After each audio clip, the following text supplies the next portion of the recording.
আল্লাহ যখন এই পৃথিবী সৃষ্টি করলেন, পৃথিবীর মধ্যে ভাইব্রেশন হচ্ছিল, কাঁপাকাঁপি। আল্লাহ পৃথিবীর কাঁপাকাঁপি বন্ধ করার জন্য পেরেকের মতো পাহাড়গুলোকে পৃথিবীতে ঠুকে দিলেন, কাঁপাকাঁপি বন্ধ হয়ে গেল। এই দৃশ্য দেখে ফেরেশতারা বলে, ইয়া রাব, পাহাড়ের এত শক্তি, আপনার সৃষ্টির মধ্যে পাহাড়ের চেয়ে শক্তিশালী কিছু আছে? আল্লাহ বললেন আছে। সেটা কি? আল্লাহ বললেন সেটা লোহা, কারণ লোহা দিয়ে পাহাড় কাটা যায়, ঠিক কিনা?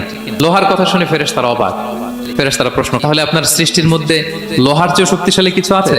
আল্লাহ বললেন আছে। কি সেটা? আন্নার, আগুন। কারণ আগুন লোহাকে কি করে? গলিয়ে ফেলে।